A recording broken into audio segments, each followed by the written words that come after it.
DM. Senator Professor Tom Othiambo Ojienda.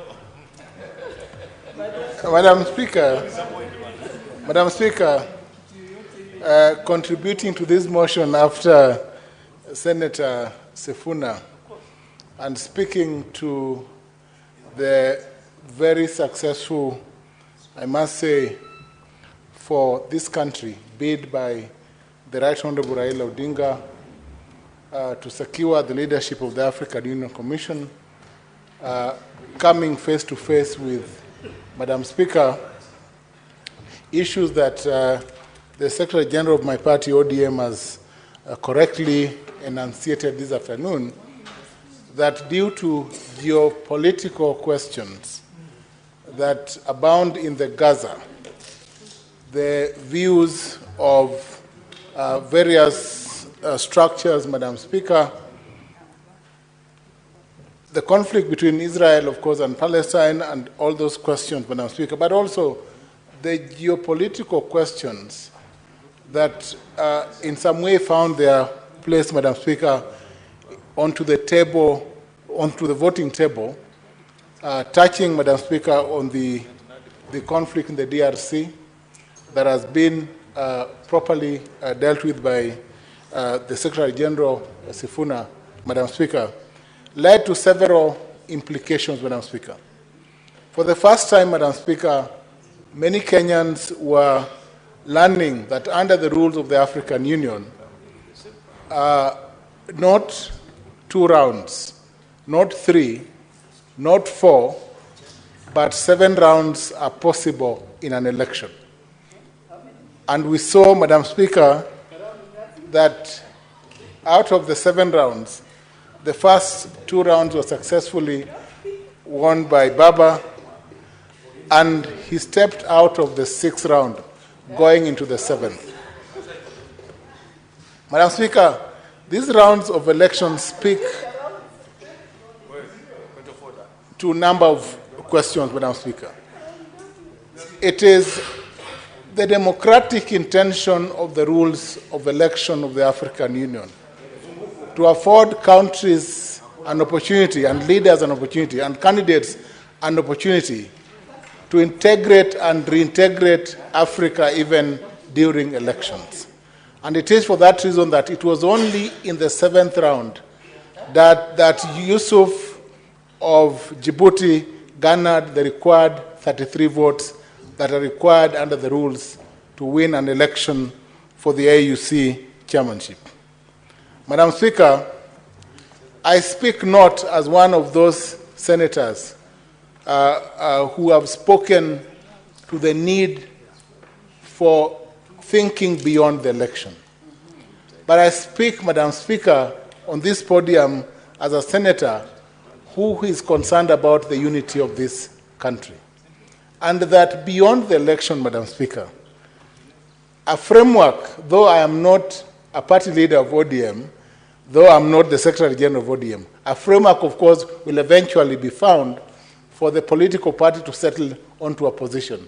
And I am sure that my political party, the ODM, is a political party that is built on structures and not on quicksand. A political party that is built on philosophical foundations, firm, and that are not only concerned about regional, but also has international concerns, that it is not a local party, as Deputy Party Leader Osotsi has put it correctly this afternoon. It is a party, Madam Speaker, that speaks to structures. It is a party that speaks to posterity. It is a party that considers not local, but regional, national, and other factors, Madam Speaker. And that is why Baba was presented for election to the AUC. I am sure, Madam Speaker, when Baba finally speaks, he will speak to ideals that unite this nation. Baba will speak to ideals that will temper some of those tempers out there. He will speak to ideals that will bring together the people of Nyeri, the people of Migori, the people of Kitale, and the people of Mandera. Baba will speak to ideals, Madam Speaker, that will ensure that this nation moving on is a nation that is united under His Excellency President William Ruto. It is to those ideals that we look forward. It is to those ideals that Senator Sifuna is speaking to this afternoon. It is to those ideals, Madam Speaker, that Senator Deputy Party Leader Osotsi has spoken to this afternoon. Madam Speaker, when Martin Luther King spoke of his dream of a nation where there would be equality amongst white children and black children, he meant it. It is that history that we are living today, that we also want to speak and see a nation, Madam Speaker, where all are treated equally, where all, Madam Speaker, are treated fairly. We want to see a nation, Madam Speaker, where all can be heard in support or in dissent, Madam Speaker, where all can live in peace and safety, Madam Speaker. I have a dream. Thank you, Madam Speaker. Thank you, Professor. Senator Okoitanluo Mutata.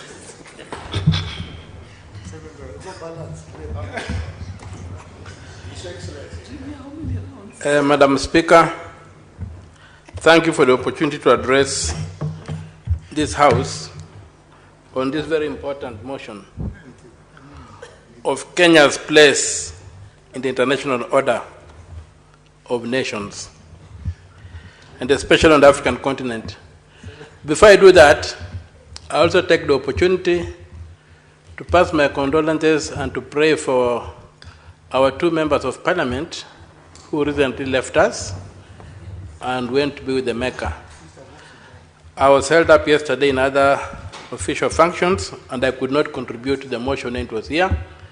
So I express my condolences and I pray that the Almighty God has mercy on them, receive them in eternal bliss, and continues guiding their families and giving them strength to cope in their absence. Having said that, and having listened to the debate that has gone on this afternoon, I don't have much to add on what happened in Addis. For what happened in Addis happened. Many people have speculated why it happened without producing any concrete evidence, but we take it as that. The fact is that we did not get the seat through the Right Honorable Raila Amolo Odinga, but we rallied behind the flag, as it's required of anybody to be patriotic. We rallied behind the flag, and so it went. But behind being patriotic is also being accountable. We have heard it said on this floor that the Right Honorable former Prime Minister visited 51 countries. It would be, and also we saw a motley crowd of Kenyans, a mixture of all manner of characters in Addis Ababa during the voting. Some even engaging in shamanical expressions of anticipations of victory. I would pray that in the interest of accountability and transparency,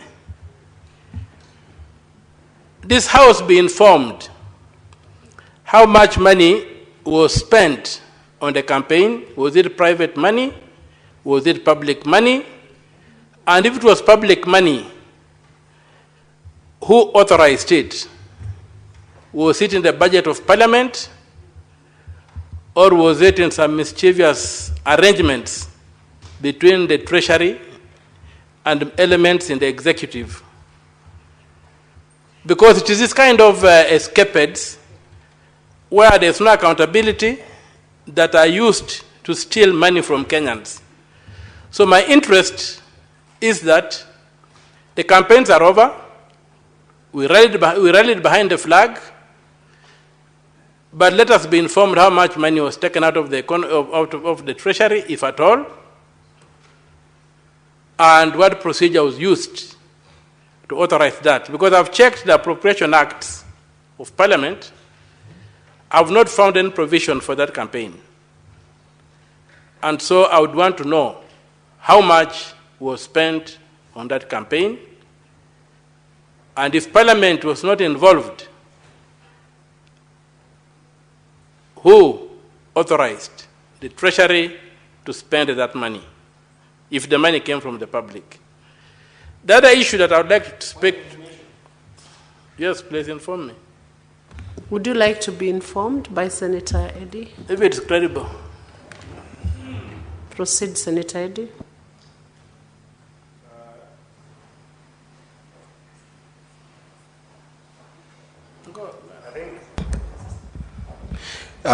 Thank you, Madam Speaker. I think that the issue that the Senator of Busia is raising is a patent issue, and he has raised a dichotomous issue. One is the issue of the campaign, and the other is the issue of those who went to Addis Ababa. It would be remiss of me not to speak on one that does affect me directly, because I did travel to Addis Ababa, and I did interact with the people who traveled to Addis Ababa to be able to give support to our own. I want to inform the Senator of Busia on the issue of those who traveled. Majority of whom I interacted with, and I also traveled to give Raila Odinga support. We self-sponsored to go to Addis. And if you need the evidence to that effect, I am willing to table as many as possible of those people who believed that indeed supporting our own, just like you'll go to a rugby sevens in South Africa, or you'll go to watch our sister Kipyegon run in a marathon, or you'll go to watch Kipchoge in Olympic. Some of us were patriotic enough to believe that this matter was very important for the country, that we self-sponsored ourselves to get to Addis Ababa. That is an important information that I think that patriots like yourself should understand, that patriots like us did take that chance and did take that hint to be able to go and support Baba Raila Odinga in Ethiopia. I thank you, Madam Chair. Thank you, Senator Eddy. You can proceed, Senator Oki. Thanks for the unverified information. I would love to see you table that you have promised to table, to demonstrate to this House that people self-sponsored. In the absence of that, you hold your horses and forever keep quiet. Moving on, Senator Okia, the Honorable Senator actually offered before being prompted that he could table the evidence. So it shouldn't be an area of contention. He can bring that evidence and table. It's not an area of contention, but it's an attempt to sugarcoat a tablet. And that sugarcoating, the one I'm guarding against. Which you would conclude after he tables and you find it's sugar-coated. That's the only time you would he needs to produce, have rendered a fair judgment on the issue. As well as Soyinka tells us that Senator Eddy, you will be allowed to table that evidence that you paid your own ticket and you paid your own. Okay. Thank you, my Proceed. brother. Having said that, money issues aside, a lot has been said about foreign policy. Where I stand, foreign policy basically means how attractive are you to others, or how threatening are you to others. If you have no nuclear weapons, you cannot be threatening in the modern world. So you must have something attractive. Therefore, to be attractive, it means that your domestic policy, your domestics are okay. So, for me, I think the problem we have is, in framing what you call a foreign policy, is on the domestic front. You cannot have a foreign policy worth talking of if the rule of law is disregarded. People who have got a different opinion are abducted. Foreigners who seek refuge here are kidnapped and repatriated, extradited, or whatever the word is, to their countries. without due process.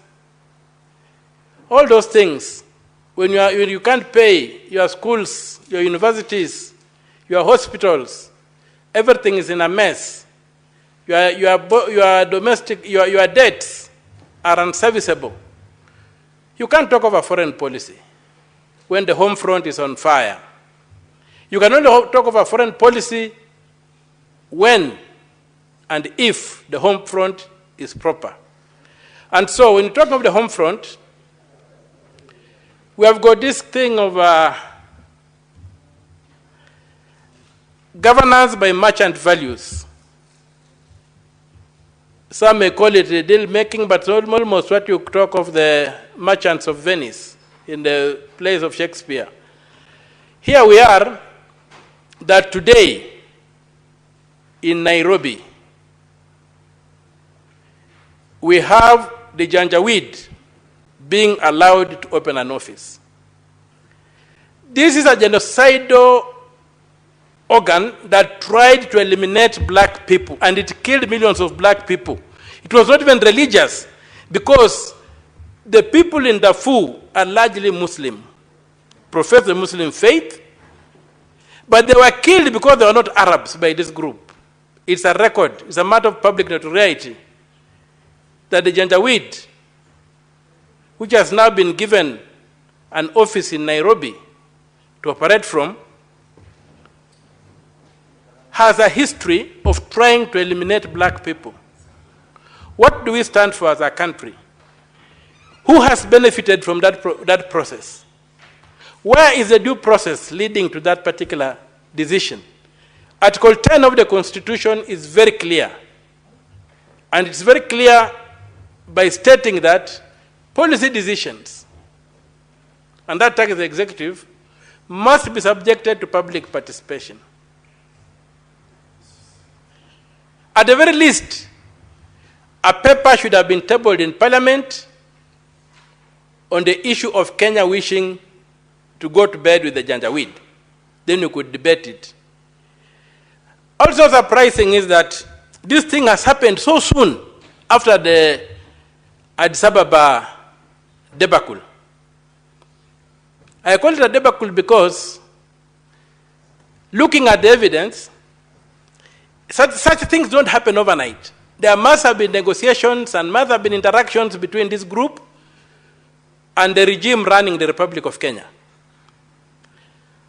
So, there must have been intelligence that Kenya cannot produce a chair of the AU who can be a neutral arbiter, because the government is in bed with factions that are responsible for undermining the rule of law and the issues of governance on the continent.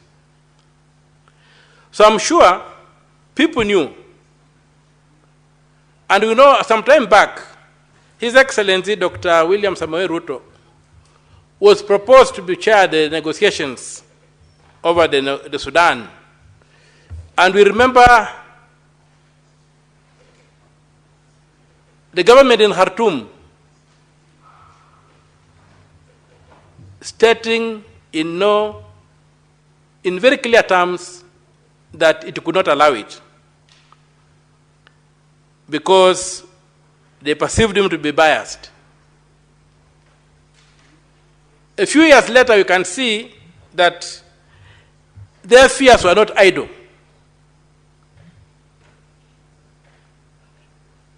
Their fears have been proven by the presence of the Janjaweed here. We have seen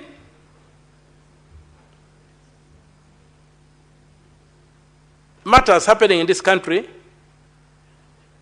where even a group pronounced its opposition to the government of the Congo, the Democratic Republic of Congo, from Nairobi. So, what is Pan-African about that? When you look at the genocidal wars in the Congo, what's Pan-African about the Janjaweed being here? When you look at the genocide in Darfur, in the Sudan, Madam Speaker, I think we need to take a good look at ourselves as Kenyans in the mirror and ask ourselves, what is going on? I'm almost being persuaded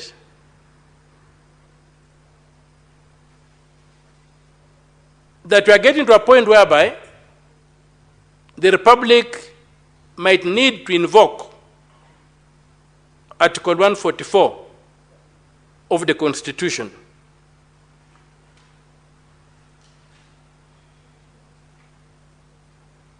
For those who care to do, you can check out what Article 144 of the Constitution provides.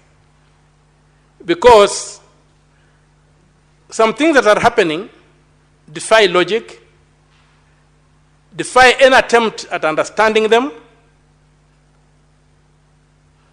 and can only happen outside the sphere of a well-constructed syllogism.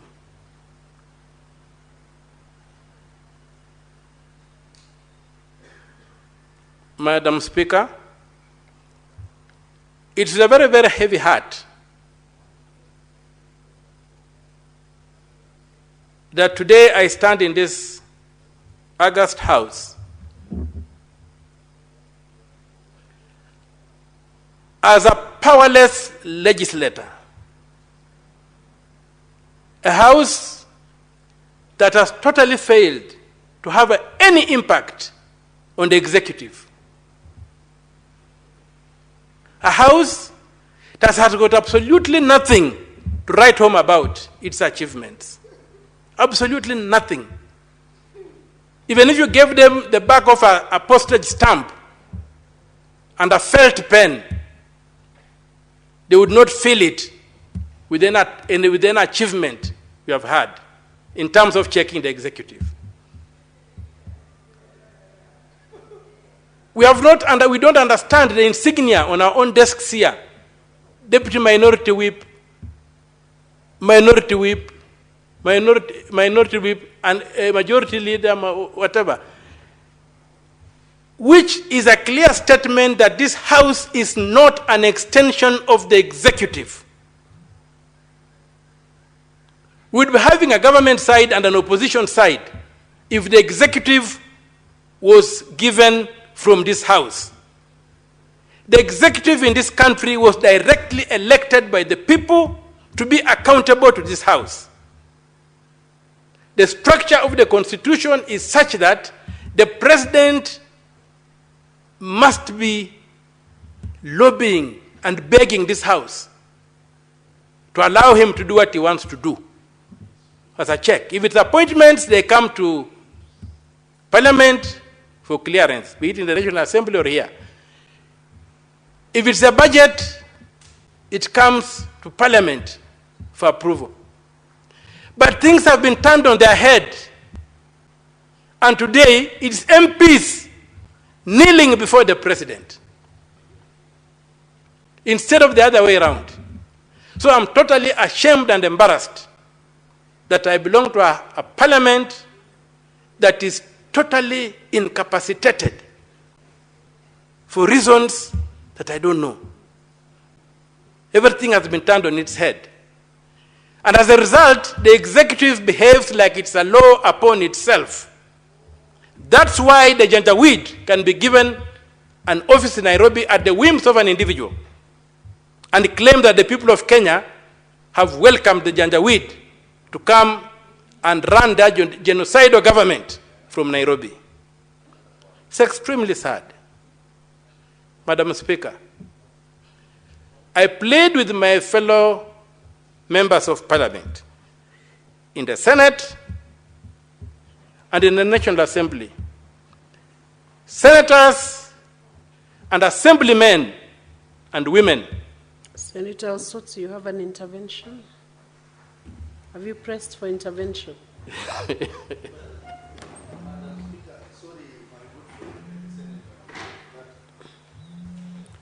Sorry, I didn't want to interrupt Senator Okiya Omtatah, but I think it's important for us to be be told more about this Janjaweed, because my little knowledge about Janjaweed is that it's a terrorist group that operates in the Sahel region, Sudan, Chad, and Yemen.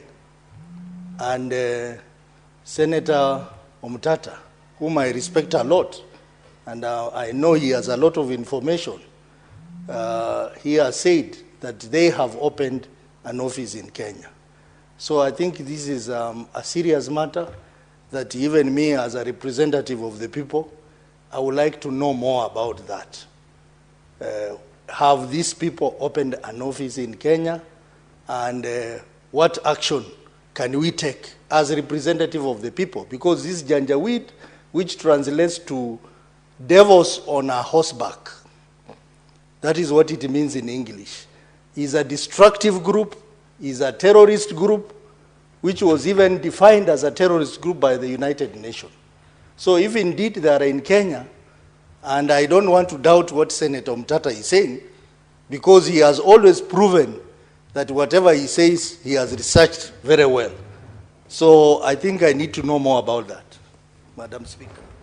Honorable Senator Okia Omtata, you know, under the Standing Order 105, you have a responsibility for a statement, issuing statement of fact for everything you allege while you are debating. You can proceed to give information that supports what you have alleged. Incidentally, Senator Osotsi, thank you for asking me to do the obvious.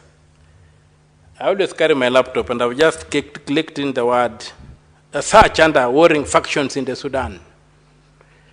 And what has come up, Sudanese, under the heading Sudanese Civil War 2023 to present on Wikipedia, that is HTTP.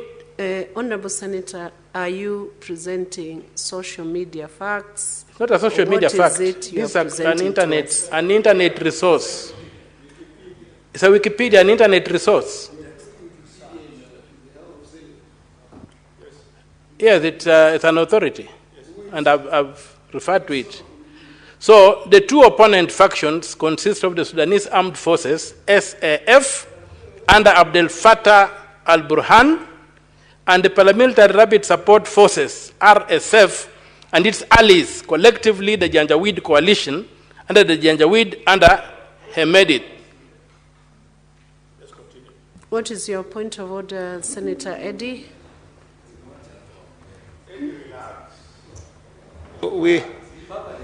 Senator Boni, give Senator Eddy time to raise his point of order. Madam Speaker, responsibility of fact 105. If you read that entire standing order, Madam Speaker, there is a standard of proving facts in this House. A Parliament of Kenya, the Senate of Kenya, want to depend on Wikipedia as a source that can be tabled in the House to prove fact, Madam Speaker. What are we doing? Who is the author of Wikipedia? Wikipedia is a source that anybody, just like social media, can go and post anything on Wikipedia. Are we going to depend on Wikipedia sources in this House, Senator Boni Aluale, the majority whip? Is this where the House of Senators reached, to depend on Wikipedia sources in the House? I think that the spirit of Standing Order number 105 is such that when there is any issue of fact that is raised in this House, then an honorable senator must then produce a reliable source that is available to all senators, but not social media facts and figures and Wikipedia sources that, Madam Speaker, have got voices from all over that you cannot be able to point to one person. So I request the honorable senator that, yes, there is a very serious issue that is bringing to the House, but let his source be credible, and let his source be something that we can all believe in and appreciate. I thank you, Madam Speaker. Senator Okia. I urge my brother,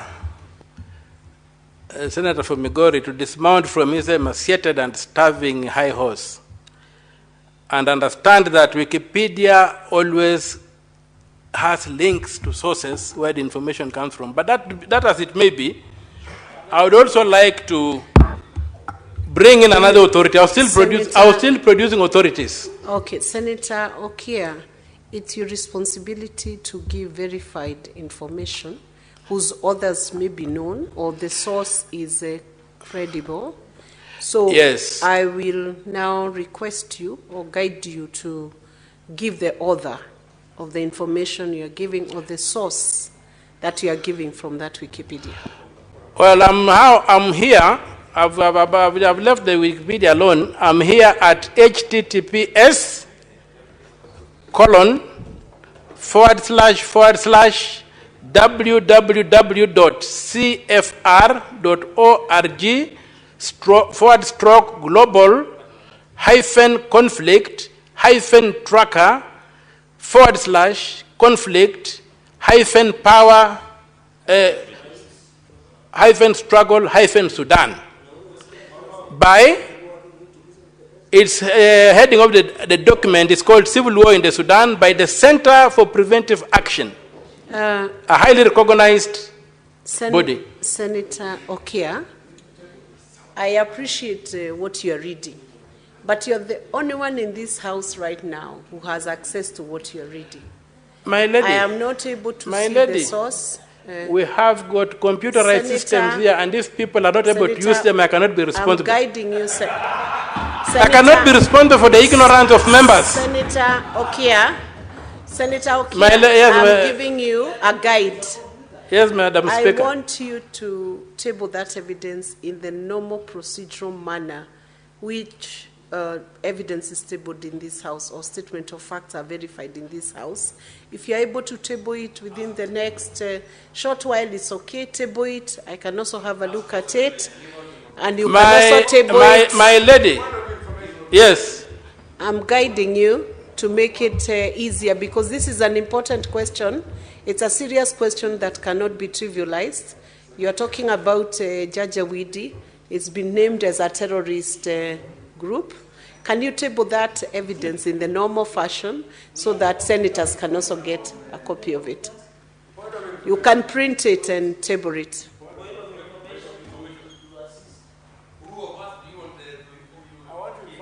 All of you. Senator Boni, would you like to be informed by Senator Boni? Yes, all of them can inform me. Yes, Madam Speaker, indeed, this is a very important issue. Yes.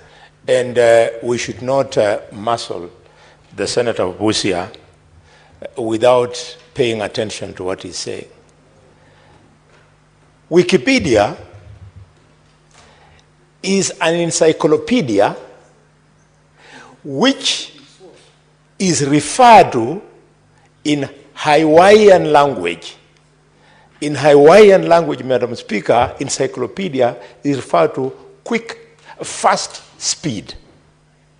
So to challenge its authenticity is to pretend that an encyclopedia is not an authoritative document. Secondly, Madam Speaker, Janjaweed is equally defined as a terrorist group in Sahel region, unless the senator of Migori is an ignorant man, and I know he is not. If you are uncomfortable with the truthfulness of Senator Omtata, then say it, because he is not the first to mention the word Janjaweed in this country.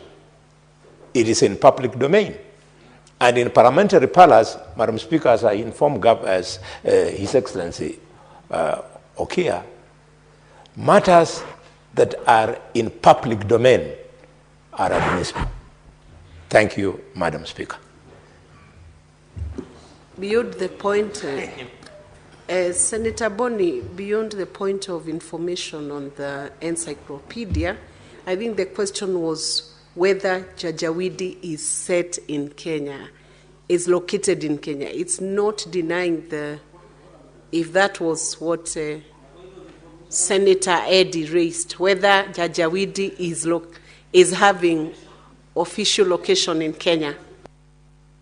Is your point? Would you like to be informed by Senator from Nandi? I'm a perpetual student. Okay. Senator Cheralige.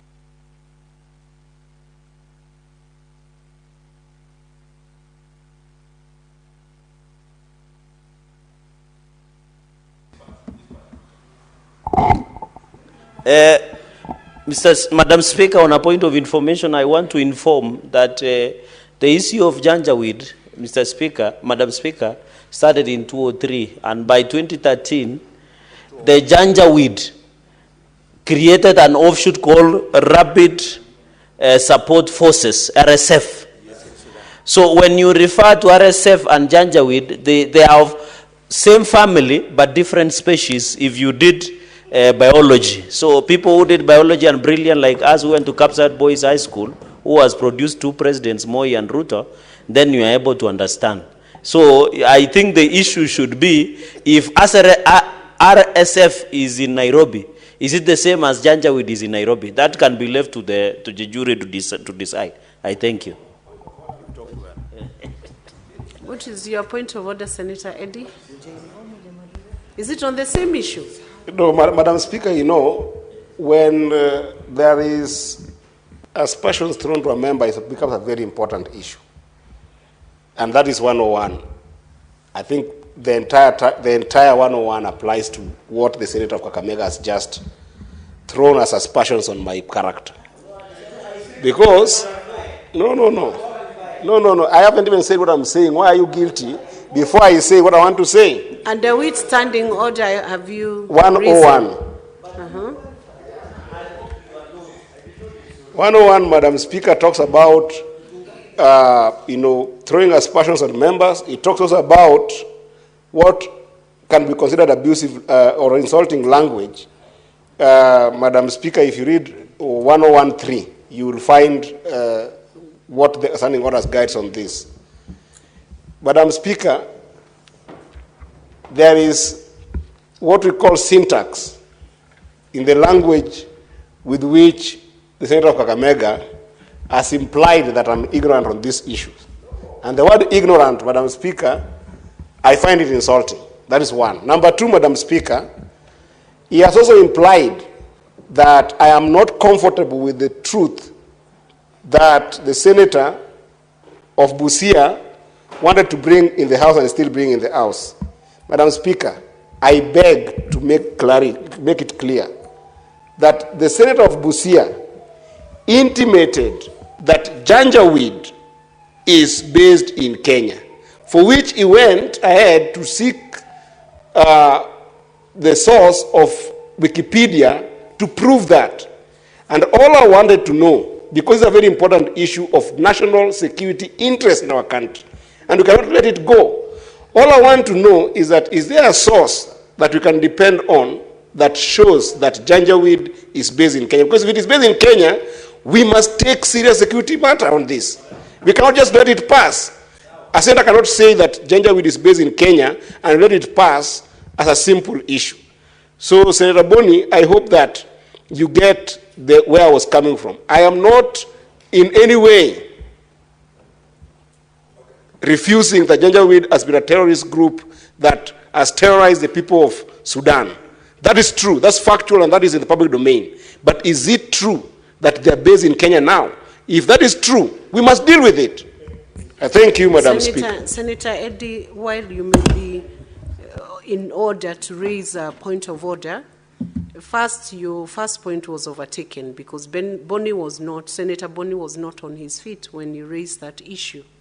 So ideally, you should raise it. So that is overtaken, but I think you have done a good clarification on what you needed to know from the honorable senators as to whether Janjaweed has an office in Kenya. So Senator Okia, proceed to answer that question directly. My time be expanded because... Give him back his minutes that have been consumed by the point. First of all, Senator Eddie is trying to take credit for what he didn't do. It is Senator Osotsi who wanted to know that clarification. Senator Eddie only contested the source I gave. So Senator Eddie cannot stand here and begin thumping his chest as a knowledgeable man who wanted to distinguish. You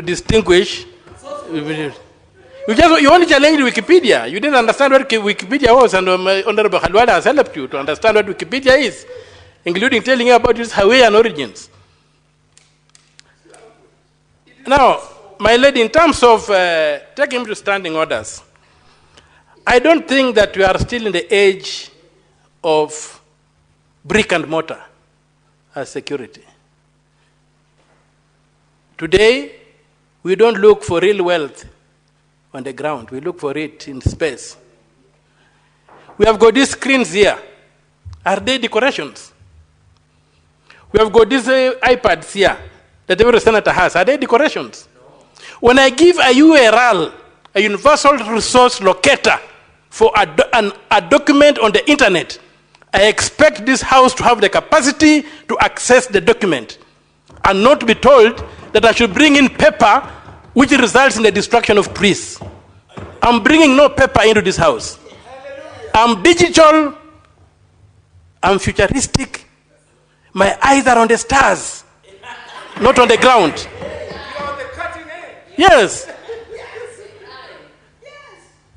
In the age when the AI is coming in and we see talking of paper, brick and mortar, no way.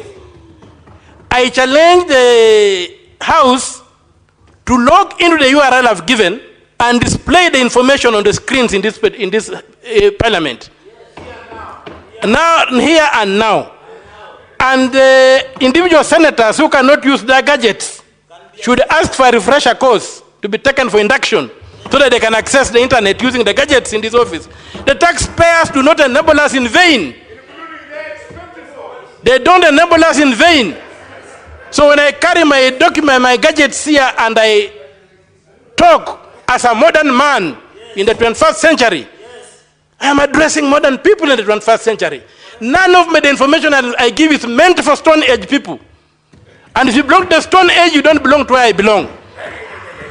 Are we together there? So, I want the matter to be settled there, Madam Speaker. I'm not presenting any papers here. I'm not printing any documents. I've given the URL. It's the duty of this House and individual member to access the information in the universal resource locator I've given. Madam Speaker, Senator, I sit. Thank you for the time. Senator Okia, you still have a responsibility to indicate your source whether Janjaweed is in Kenya or not in Kenya. He has to answer that question. Senator Okia, don't avoid by the use of IT and paper and manual paper. Present that, please. The problem of trying to fit a jet engine on a Volkswagen is what I'm dealing with.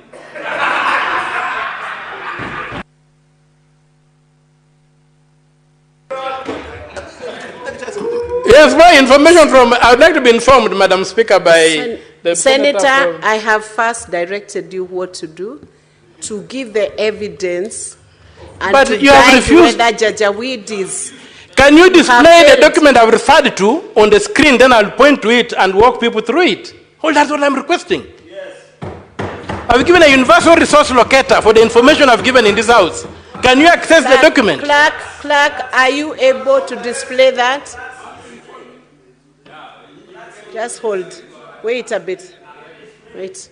Are you able to display that right away?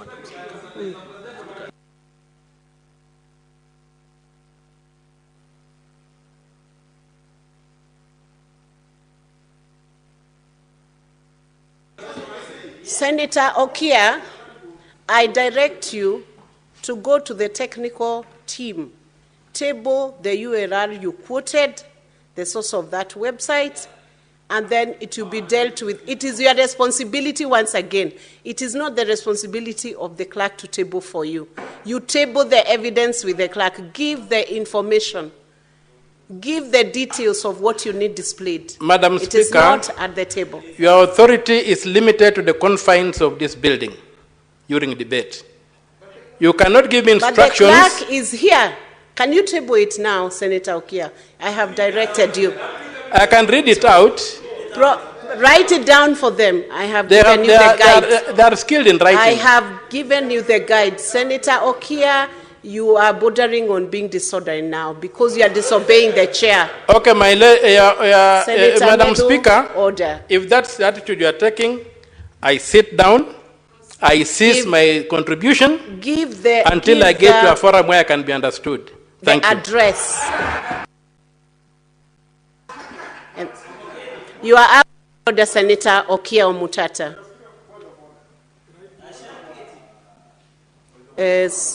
Senator Eddie. He's not on the floor. He is. Because proceedings cannot go on like that. Madam Speaker, 105, the responsibility of statement of fact. Madam Speaker, I think you are letting...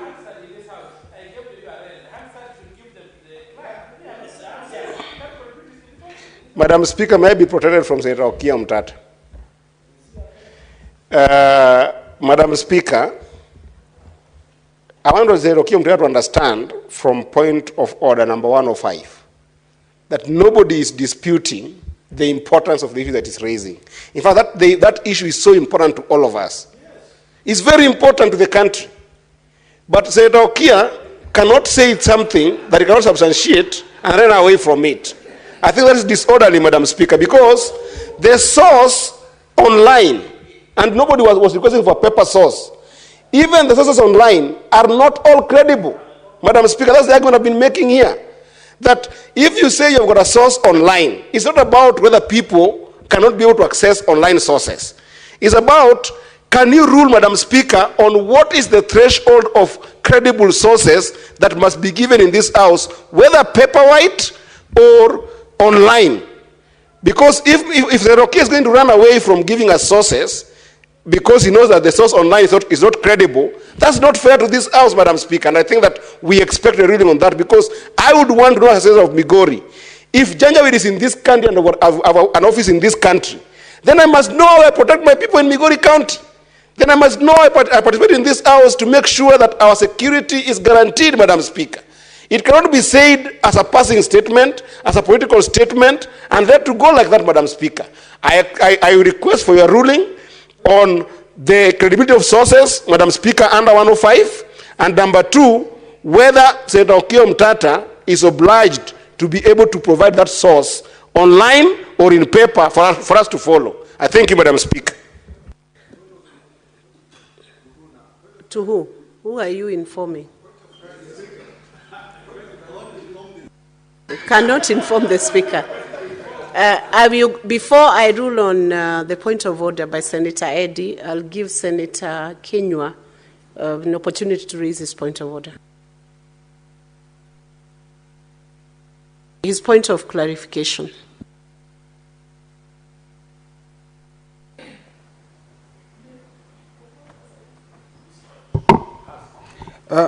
Madam Speaker, I was just concerned because Senator Okia Omtata is indicating the site or the source of his information. Why was it difficult because for him, whether the source is correct or not correct, it is up to the table and the Senate to rule on that matter. And he had given the site. Why were we getting concerned? We would have checked on it. If it is incorrect, he was supposed to have been told on the spot that the site is not admissible in the Senate. Senator Kenywa, it is not in order for senators to conduct business in an unusual, difficult manner for the Secretariat or for the clerks. I actually directed and ruled that he proceeds to give the details of the website to the clerk's desk. That's his responsibility. Understanding Order 105. He did not comply with that ruling. In fact, he defied and walked out, which is out of order. Can you wait? I finish. Can you wait for the chair to finish dispensing on that issue? So he did not wait. He defied the ruling and walked out without giving the details. It is My ruling is abiding on the point of order raised by Senator Eddy, and I'll give a direction on the matter. What is it, Senator Osotsi? You speak after Senator. It's just a clarification on 105. I think this is a house of debate, and in this house the Constitution requires that we have freedom of speech. Madam Speaker, and I wish you give me just a minute to explain what I'm about to raise. The point of order 105, I have sat in this house for 2 years and several months, and I'm realizing that 105 standing order must be used to promote debate in this house. Madam Speaker, I think there is no crime in what Senator Mutata has said. We should be able to table evidence electronically. I am an IT expert and I know what it means. Madam Speaker, as I sit here, I raise a matter in this house about Moi University. And I was told to substantiate, which I did electronically, and I presented a document. Up to now, Madam Speaker, I have not heard from the chair about the status of my substantiation. To date, you remember it was last year before we went for break. I am still waiting for the House to tell me the status of my substantiation. So every time members raise issues and members on the opposing side quote 105, and that's how we kill debate in this House. Senator Omtata has raised a very important issue. And I rose on a point of order to request that he be given time to explain the presence of Janjaweed in this country. And I believe he was doing so. But we did not give him time to exhaust his explanation. And electronic evidence is there in law, Madam Speaker. So, Madam Speaker, let us not allow 105 to be misused to curtail debate in this House. Senator. And for that matter, Madam Speaker, I am demanding communication on the matter of Moi University, which are substantiated in this House. And your chair has not communicated to this House on the validity of that information, Madam Speaker. Senator Okia, the substantiation on the Moi University is an issue that can be handled and will be handled by the chair. It will be communicated, and I guide the clerk to ensure that an opportunity is offered for that evidence to be reviewed and a ruling to be made. But let me say this. Senator Okia was not denied an opportunity to actually present the online evidence. Soft evidence was acceptable. He was only verifying the website so that the clerks can open that evidence. So don't make it appear as though the House is not admitting electronic evidence. He was only supposed to walk here and present the address, and then senators have a right to follow what is being presented if it's online, or do they not have? Senator Methu.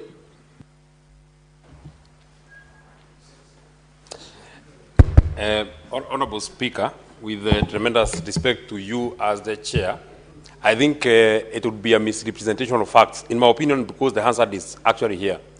For you to say that you directed Senator Omtata to come to the clerks so that he can present the evidence that he was referring to.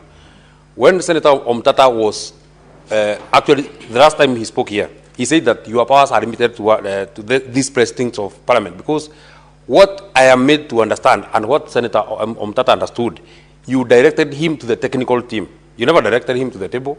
You never directed him to the clerks. Just allow me to finish, Speaker. Please don't. Because that is what you said. It is on record. On that. I mean, these are records that can be extracted, and we had you. Please listen to the other people. No problem. You can raise and oppose whatever you want to oppose, but listen to people. We have been listening to you the whole evening.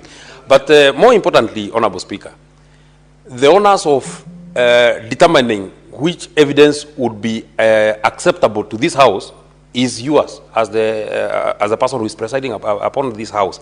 So what was so difficult in you just opening that URL code that he was giving And then you can even determine the matter on a later date. You have not determined the matter on Senator Osotsi. And many other matters that senators have been asked to substantiate.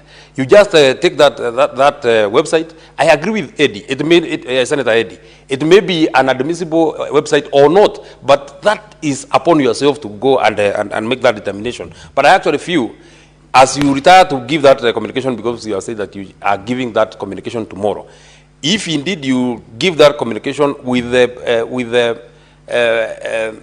thinking in your mind that you asked Senator Mutata to come to the table, I actually feel it would be very unfair to Senator Mutata.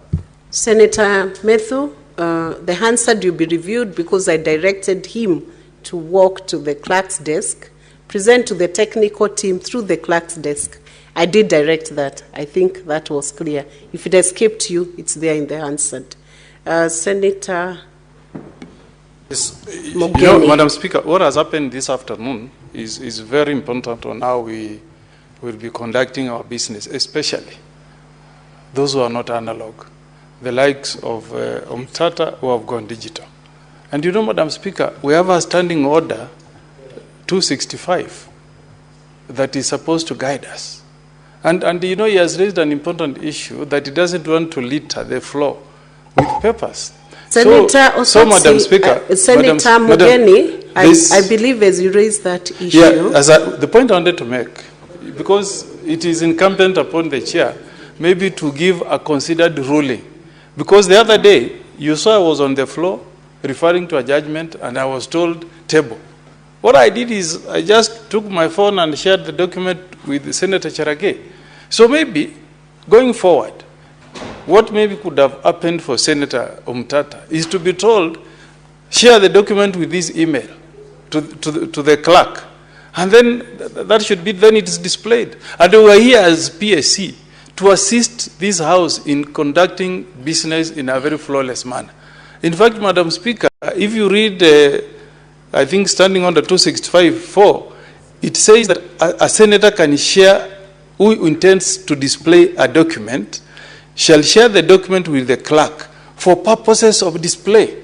So I believe the moment our clerks here have received that reference, they should be able to display it for us, because we want to make people who have gone digital to have an easy time on the floor of the House. We shouldn't inhibit those who are migrating to the digital way of doing business. We make it facilitative. We should not inhibit. Madam Speaker. Senator Omugeni, we hear you. You can now resume your seat. Your point is made. The fact of the matter is that Senator Omugeni has been given a chance to clarify the address so that not Senator Omugeni, Senator Mutata was given a chance to actually present the document. And if you read that standing order which you have quoted, it says the senator is entitled to share. That sharing is not the responsibility of the clerk to share. It is the senator to share to the clerk or to the table or to the House. Then it can be displayed for the use by every House. We do not want to open the wrong URL. And what Senator Mutata did, he walked out without clarifying what website he needed to be opened. He did not do that clarification. I will now give a direction or a ruling on the point of order that was raised by Senator Eddie regarding the direction that had been sought on the information that is required on the Janjaweed. I will direct that Senator Omutata, though he's not in the House, he will still be required to table that information to the House because it's important. He was guided by the Speaker, and that ruling still needs to be abided by. Short of that, then it will be a defiance of the direction from the Speaker's set to provide it so that senators can follow the proceeding and see whether Janjaweed in Kenya or not. We can proceed on to the next.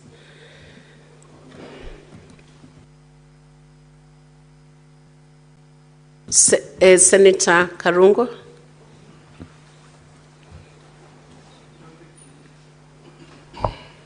Thank you very much, Madam Speaker. I was standing to contribute on the issue or the motion on the floor. Senator Thangwa, I thought you were raising an issue on this same, what was under discussion. Otherwise, the next person. You can give me the opportunity because I'm standing, Madam Speaker. I want to contribute on the motion. Okay. Thank you. Proceed. Thank you. Thank you, Madam Speaker. Madam Speaker, as I rise to give my comments on the motion at hand, I was asking myself why we are actually debating this motion. Because, Madam Speaker, I remember even when we were elected, we didn't have something like that. For those who failed it, for those who never made it, for those who made it, I don't see the reason why we are discussing that. But now that it is here, Madam Speaker, I want to commend the Right Honorable Raila Odinga for offering himself to run for the seat, the chairman of AUC, Madam Speaker.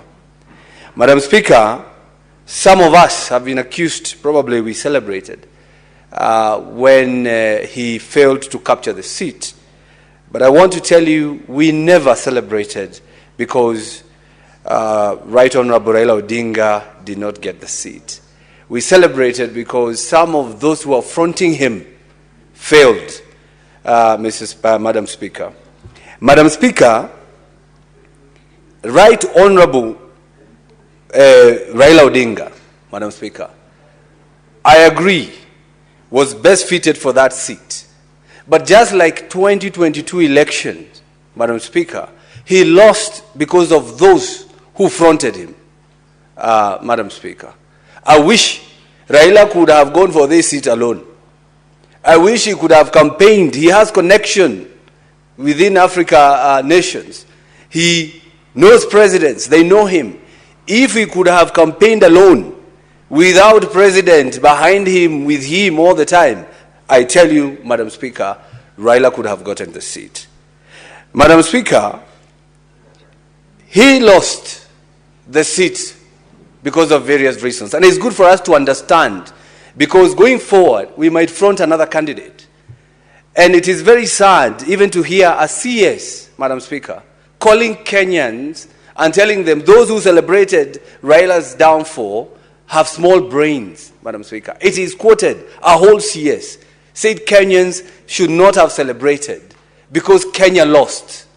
I want to tell Kenyans that Kenya never lost. What Kenya lost was billions of money that was used against the budgeting processes, against any laws that we have, Madam Speaker. Kenya lost money. You know, and it's not only losing through campaign and the budgets that was used to campaign for Raila Odinga. We are losing in SHI, we are losing in SHA, we are losing in affordable housing. A whole CS cannot tell Kenyans that Kenya lost. Kenya has been losing as we speak today, Madam Speaker. And that's why we are standing here today to tell that the reason why Kenyans were happy is because you come back and help clear this mess. Because him and the president, they are part of the broad-based government. And you cannot run away. And we cannot also allow the president to use international community to try and cleanse domestic issues, Madam Speaker. So I think it was the prayers of Kenyans that they wanted Raila to come back and do what he does. Either he joins the government and they continue looting, or he speaks for the people, as he has been speaking for the people, Madam Speaker. Madam Speaker. What's your point of order, Senator Osotsi? Madam Speaker, I rise on standing order number 105. My good friend, Senator Karungo Thangwa, has said that Honorable Raila and should join Honorable Ruto to loot the country. Madam Speaker is on record that Honorable Raila does not hold any position in this country. Can he substantiate and provide evidence before this House that Honorable Raila and Honorable Ruto have been involved in looting? Madam Speaker, I think we cannot allow these kind of things to go on. I know the narrative is trying to spread, but we in ODM are not going to allow our leader to be scandalized just because he stood for the position of AU and he lost. Many other Kenyans would have done that, Madam Speaker, who are not necessarily in government. Senator Karungo Thangwa, when you make a serious allegation, it's your responsibility, understanding Order 105, to substantiate your claim or allegation. Can you proceed to substantiate? Yes, Madam Speaker, you know Senator Osotsi, who is my former chair at CIPIC, is also holding a very big seat at ODM. And he is questioning that Raila Odinga is not holding any office in government. Yet his party has fronted some big CSs who are holding big ministries, like the budget, like the finance, treasury, Madam Speaker. Today as we speak, we have been whipped, all the chairs, and especially from Mount Kenya. And they are going to ODM again, Madam Speaker. So, and when he stands here to ask me, they are now part of the broad-based, what I call the bread-based government, Madam Speaker. Because it is their time to eat. It is their time to eat. But they should do so, knowing that Kenyans are watching, Madam Speaker. Senator Thangwa, it is important to use the parliamentary language. When you say bread-based, you can swallow without eating. You just swallow. Just swallow. Madam Speaker, let me finish. I am a man of few words, Madam Speaker. Senator Osotsi, you have a point of order? Again. Yes, Madam Speaker, you know, I really did not want to keep on interrupting my friend Thangwa. But you see, the point of order I raised was on the issue that Raila and Ruto are involved in looting. But he has not responded to that. He has only brought in the issue of broad-based, that some people are in government courtesy of ODM. Let him respond to the specific issue of the looting done by the two. That is the issue I wanted him to respond to. Senator Karungo, you either substantiate or withdraw that. Very quickly, I can do that, Madam Speaker. And this will come out clear once the statement that I have be given an opportunity on the floor of the House, because a lot of money was used, Madam Speaker. Kenyan government, even Raila himself, he's on record saying that Kenya and the president, the taxpayers' money was used to campaign for him, Madam Speaker. Madam Speaker, that money was not budgeted for. We do not have a kitty to campaign for anybody who is running for any seat across the country, Madam Speaker. If that is not looting, I don't know what you would call that, Madam Speaker. So allow me to ask that question that was asked by the Juja MP, Madam Speaker, saying that they used a lot of money. And instead of substantiating, instead of saying we used this amount of money, they arrested him, Madam Speaker. And after arresting him, only to take him to court and produce a different charge sheet from what they had arrested him for, Madam Speaker. So you can see they are trying to hide. They don't want Kenyans to know how much money was used. So, Madam Speaker, that one will come out clear when I do that. But let me finish by saying that, Madam Speaker. Senator Thangwa, you need to table that. Do you have it here with you? The statement? Yes. Yes, I do have the statement. I can send it on WhatsApp. Yes, I can do that. I don't know why, Madam Speaker, you are allowing us to have... Madam Speaker. One who raised that issue that you substantiate, so let him finish. Madam Speaker, satisfied with the answer. Substantiation is not done by way of a request for statement. It is done by way of evidence before the House. So he can have a statement seeking for information. But what we want is substantial evidence to be tabled in this House on how Raila and Ruto have been involved in looting. And Madam Speaker, this is a very substantive issue which you need to respond to. Senator Karungo. Maybe we can ask the Senator whether is Ruto looting. Senator Thangwa, you still have not substantiated that issue. Are you able to present the substantiation documents now, or do you need to bring them by tomorrow? I'll bring them by tomorrow, Madam Speaker. By tomorrow, when the House rises again tomorrow, you bring that evidence to substantiate on the looting? Yes, Madam Speaker. Can there be a point of order as I give the ruling? Let him proceed on his feet. You raise it when he's on his feet. Proceed, Senator Thangwa. Madam Speaker, What's your point of order, Senator Methu? Madam Speaker, I also didn't want to interrupt, but I am standing, pursuant to Standing Order 97, and I think I would want to invite you to look at this standing order. I feel that most of us, just as the Deputy Party Leader of ODM actually mentioned, we are misusing Standing Order 105. The Senator has spoken on the same matter, with your permission, thrice. On the same matter of substantiation, he has spoken about it, on it thrice. Our standing orders actually says that nobody should speak on the same matter twice. So how do you keep allowing somebody to keep raising the same standing order, the same point of order on a matter that he has already raised? Why can't somebody consolidate their thoughts and raise them as one standing order or one point of order once? Otherwise, they will keep disrupting people when they are making their contributions. Madam Speaker. Are you also disrupting by raising that point of order? I'm not but disrupting, the point I'm just is, inviting you to read. It was an no issue senator that shall was speak more than once to a question. So why are you lying? Okay. Senator Methu,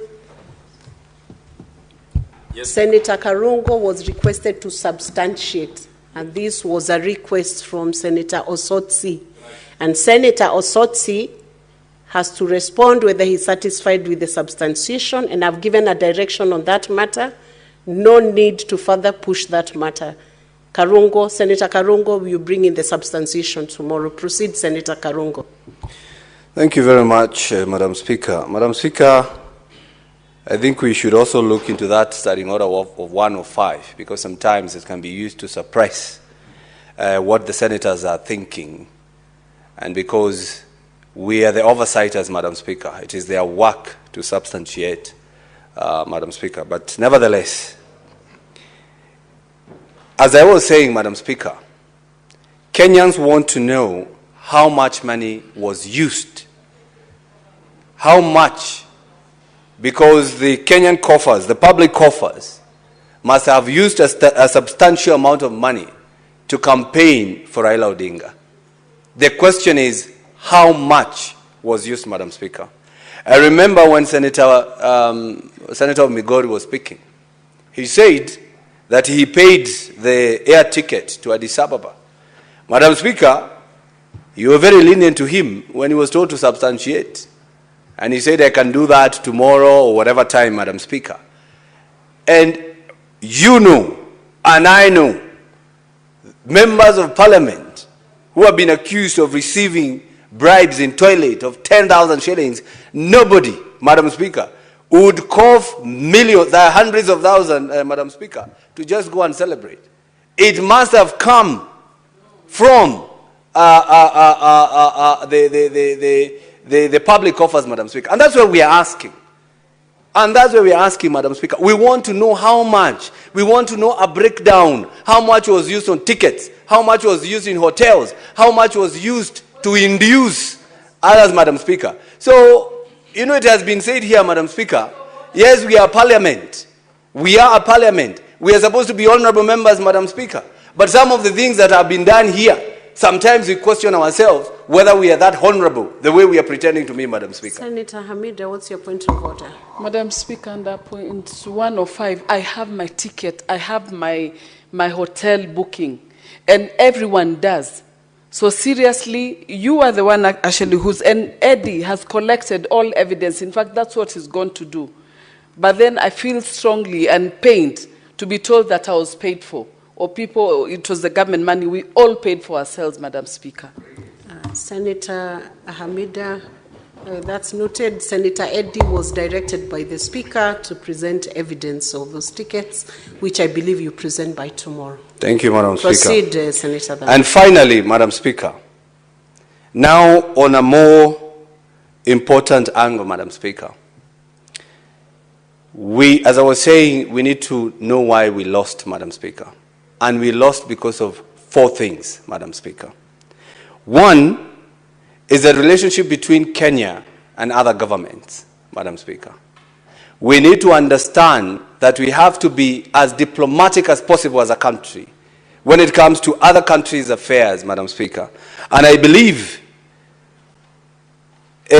Kenya and other countries, and especially SADC, said, Madam Speaker, they could have supported us when the Madagascar candidate was eliminated, Madam Speaker. But they didn't. Why? Because, again, for point number 2, the Francophone support, Madam Speaker. Those countries that speak French, Madam Speaker, they went for their candidate. And on a lighter note, the 2 candidates that were running, that is Mohammed Ali Yusuf and Raila Odinga. Mohammed Ali Yusuf could speak English and French, and our candidate could speak English and German, Madam Speaker. Madam Speaker, the last point, the internal issues in Kenya contributed to the downfall of Raila Odinga, Madam Speaker. The internal issues because other countries could not trust Kenya when it comes to fighting for human rights, Madam Speaker. Because of the abductions that are going on in this country, the killings that are going on in this country, and yet nobody is speaking about it. And the Right Honorable Raila Odinga spoke about it the last day of his campaigns when he was being prayed for in Bomas of Kenya. That is the only time he's had in public condemning abductions. I think probably he was told, you have to speak about it, Madam Speaker. So we lost because we could not be trusted to fight for other Africans, Madam Speaker. We have Kizza Besigye, the opposition leader in Uganda. The person who is supposed to represent Africa never even commented about that, Madam Speaker. So we lost because we pretended to be diplomatic. We pretended that we understand the problems of Africa. Yet it was a contest for somebody to prove, if I can get Africa, why not Kenya again, Madam Speaker? So Raila was used as a bait by the government. They never wanted him to win. And that's why they did what they did, Madam Speaker. And I'm so sorry, and I say pole to the Right Honorable Raila Odinga, that you did not lose because of your person. You did not lose because you didn't have what it takes. You lost because of those who are fronting you, just like you lost in 2022 because of those who are fronting you then. So next time, choose the right people, those people who have the blessings of this country. But next time, I believe if he runs without them, he will make it. I don't know what, but he will make it. Thank you very much, Mr. Speaker. Thank you, Senator Karungu Thangwa. Next is Senator Mogeni Eric Okongo.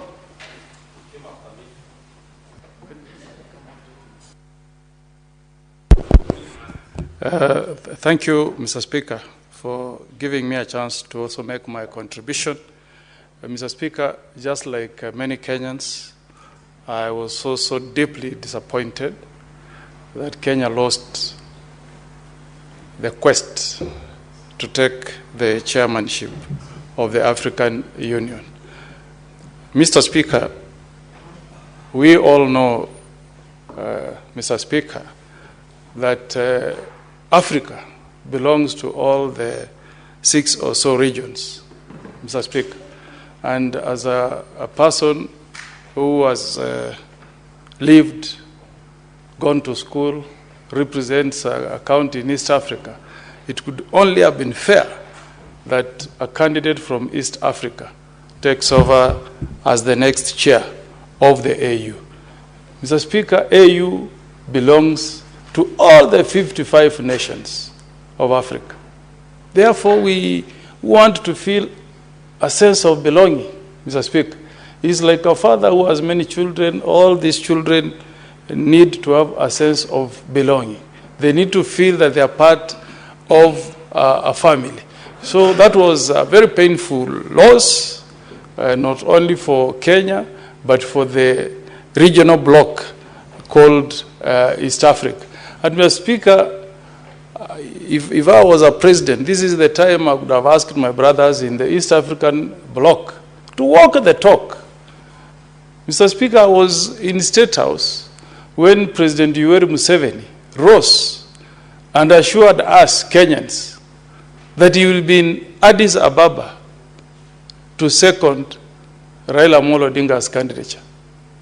But the reports that we received from Addis indicate that Yoweri Museveni did not take time personally to travel to Addis Ababa to not only vote for us, but to also help us in campaigning. Because, Mr. Speaker, it's not easy to convince another president to vote for you. You need to have as many presidents as possible to support your candidature. So I hope that our presidents from the East African bloc will consider whether we will change the idea of leadership within the AU so that it becomes rotational. How come, Mr. Speaker, that in the 23 years that AU has been in existence, the Francophone countries have taken the position of chair for 19 years, and Anglophone only 4 years, Mr. Speaker. And yet, Kenya and other Anglophone countries make their contribution to AU.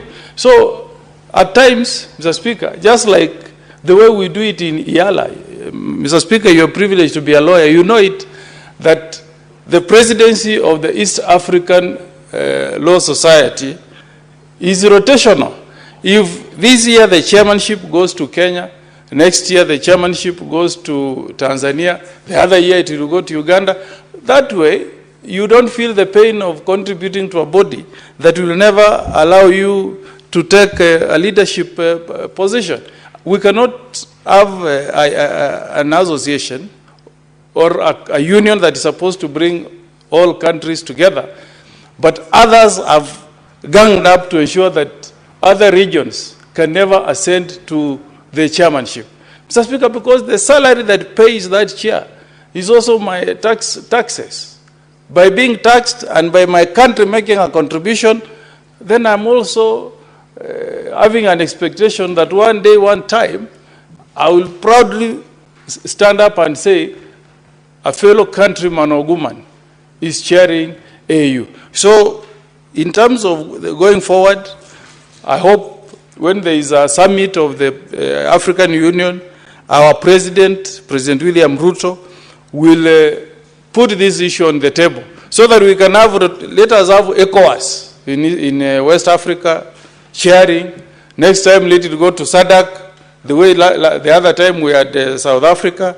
Then it can go to the COMESA region. Then it comes to East Africa. Senator Methu, we want fairness. The second point I want to make, Mr. Speaker, is that it's not Raila Odinga who lost this election. The person who lost this election is our president and his foreign policy, Mr. Speaker.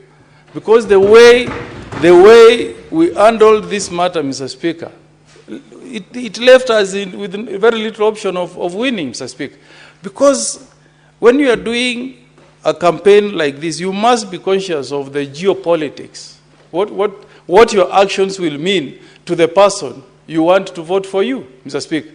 Because even if the way it is said, and I know it's true, that President Tshisekedi is a personal friend of Raila Amolo Odinga, how does he feel, Mr. Speaker, when, again, and I'm using my words very carefully, when it is rumored that somebody has hosted the M23 leadership in Nairobi? Tshisekedi is a human being, Mr. Speaker. He will bolt. How will Kagame feel if the actions of a country that is, fronting a candidate seems to be hostile to the interests of Rwanda or South Africa or Tanzania, Mr. Speaker? I want to appeal to my president, President William Ruto, to talk less, do his foreign policy at times under the carpet, to avoid stepping on so many presidents' toes, Mr. Speaker, because they are also human beings. Everything that you do here impacts on your relations with another country, either positively or negatively, Mr. Speaker. And I know the PS Foreign Affairs, Singhoe, is a colleague, is a lawyer like me. And I feel so proud, I feel honored when I see a lawyer occupying that position of secretary in the Foreign Affairs Ministry, Mr. Speaker. But I also want to speak to my friend Singohei to also be very cautious before speaking on a matter that may touch on our relations with other countries, Mr. Speaker. You remember, Mr. Speaker, SADC wrote a letter. P.S. Singohei responded with a public criticism. That did not go well with SADC countries, Mr. Speaker. So, really, the best thing they say is that you should learn from your failures. Let's learn from our failures. What happened to us as a country? We should sit down, evaluate, and take some key lessons from what happened, Mr. Speaker. Mr. Speaker, on Saturday, and God Almighty is my witness, and my pastors in Nyamira are my witness, I told my pastors that instead of going to Addis Ababa, I'll be on my knees in Nyamira praying for Baba, Kenya's candidate, to win AU chairmanship in Addis. I was at Mesowa SDA in Ikonge with pastors, and we prayed for Raila Amolo Odinga, Mr. Speaker. Those who chose to accompany him to Addis Ababa, that was good. But how did we conduct ourselves? Mr. Speaker, if you have been a member of Law Society, and I know you have been, and you are a member in good standing, you know what happened when I was the president of Law Society of Kenya. We came up with a very good initiative to open the borders in East Africa so that lawyers in Tanzania can come and practice in Kenya. And lawyers in Kenya can go and practice in Uganda, and vice versa, Mr. Speaker. But when we were making that declaration in Speak Munyonyo Hotel in Uganda, the contingent from Kenya was the largest in that meeting. And they came there loaded, they had money, Mr. Speaker. So they painted Kampala. And you know, when the proposal was put on the table, the Ugandans were like, if this is the way these guys are behaving, even before we open the borders, if we open the borders, they'll take over Uganda. The Tanzanians said, if these guys are allowed to practice in Tanzania, they will take over. And Mr. Speaker, whereas we acted in good faith and opened the borders, we have Ugandans who are practicing in Kenya today, courtesy of that decision. But Uganda and Tanzania have never opened the borders for us because of the way we conducted ourselves. So, Mr. Speaker, at times, the cheering squad, the delegation that accompanied our candidate to Addis Ababa, Mr. Speaker, should have quietly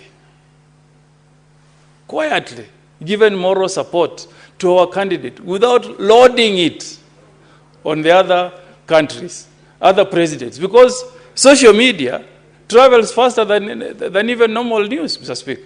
So next time, let's learn. If it's not a football match, if it's a football match, you show you are mighty and you shout. But if it's something that is diplomatic, Mr. Speaker, let's be sensitive as to how we conduct ourselves. Because our conduct can irritate and annoy people who could have voted for us, Mr. Speaker. The third thing, Mr. Speaker, is our own domestic policy. Because we should speak about this matter very, very candidly, Mr. Speaker. At times, the way we run our domestic policy shapes the perception of our country, other countries about us, Mr. Speaker.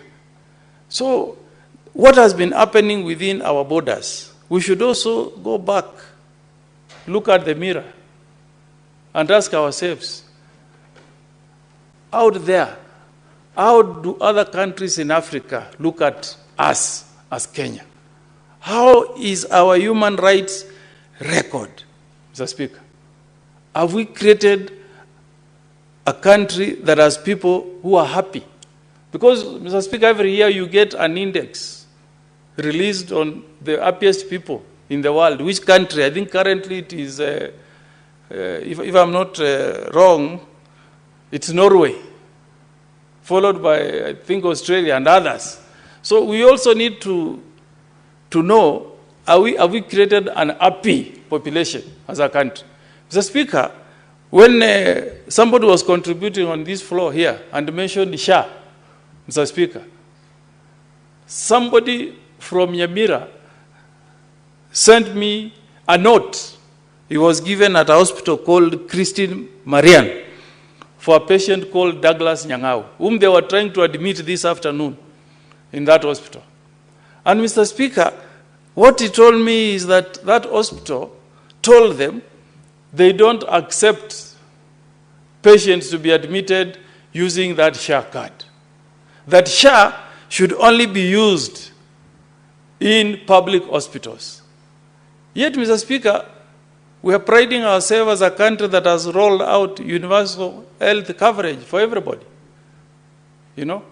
Another one, Mr. Speaker, sent me a message and said, Senator, remind the president that our people are dying because the SHA card is not being accepted in private hospitals, Mr. Speaker. Mr. Speaker, a patient aged 94 years called Martha Nyamwange, I've just been told, was taken to a hospital called Medifort Hospital in Kisii.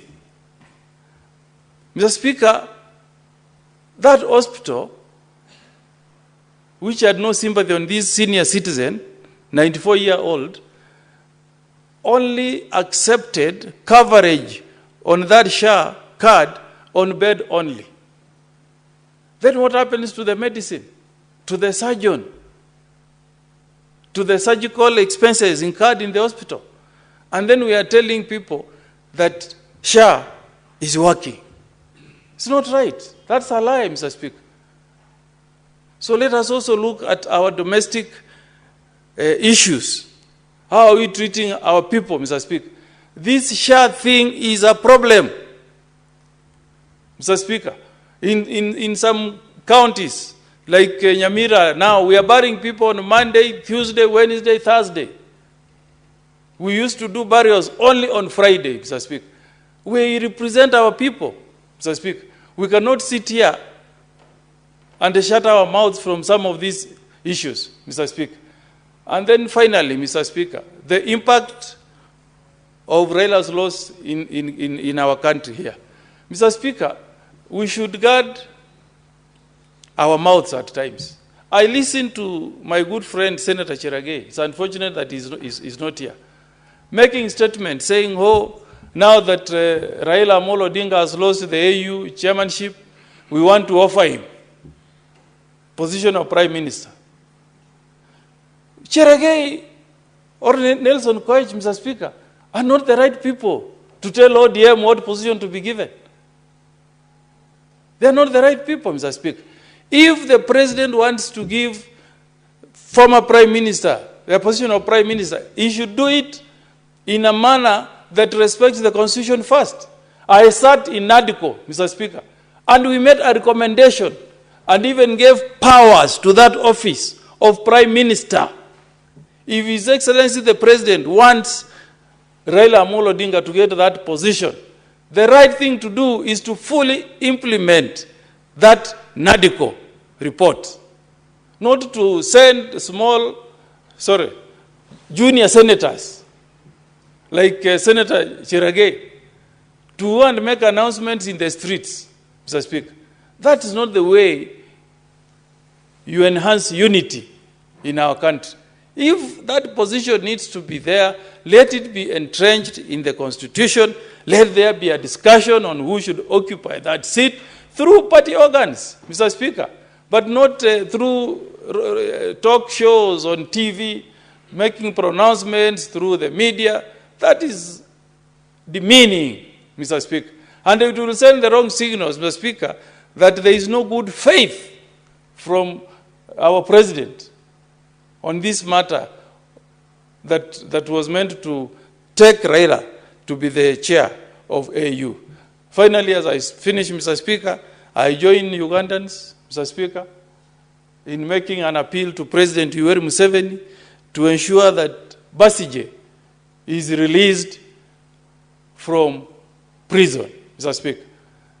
Mr. Speaker, if you read a book called Red Notice, you will think that the episodes captured in that book about the happenings in Russia under Putin are playing out in our neighboring country, Mr. Speaker.